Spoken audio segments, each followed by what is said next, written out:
Khadakpada police station कल्याण पश्चिम येथे गुन्हा रजिस्टर क्रमांक 606/25 हा मोटरसायकल ॲक्टिवा चोरीबद्दलचा गुन्हा दाखल होता आहे। याचा तपास वरिष्ठ पोलीस निरीक्षक श्री वाघमोडे साहेब यांच्या मार्गदर्शनाखाली API गायकवाड हे करीत होते।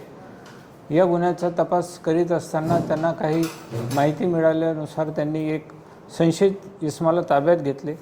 त्याला ताब्यात घेऊन त्याच्याकडे सखोल चौकशी केली असता त्याच्याकडून 3 मोटरसायकलवर 14 मोबाईल जप्त करण्यात आलेले आहे। याच्यामध्ये भिवंडी तालुका शिरडायघर येथील 2 मोटरसायकलही जप्त करण्यात आलेल्या आहे। तसेच खडकपाडा पोलीस स्टेशनच्या 606 मध्ये गेलेली मोटरसायकलही जप्त करण्यात आलेली आहे। त्याशिवाय 14 मोबाईलही जप्त करण्यात आलेले आहे। हे सर्व मोबाईल त्यांनी ठाणा, मुंबई, अंबरनाथ, उल्हासनगर, कल्याण या भागात चोरलेले प्राथमिक तपासात सांगितलेले आहे। आरोपीचं नाव आहे हा गाझी उर्फ टकी लकीर हुसेन।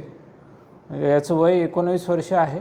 त्यांनी त्याच्यासोबत अजून 2 विधी संघर्ष बालक आहे त्यांच्यासोबत हे गुन्हे केलेले आहे। गाझी याची गुन्हेगारी पार्श्वभूमी काय आहे सर? म्हणजे गुन्हा करायची सुरुवात कुठून झाली आहे? त्याबाबत आता पुढील तपास करीत आहोत, परंतु इतका मुद्देमाल सध्या त्याच्याकडनं हस्तगत करण्यात आलेला आहे।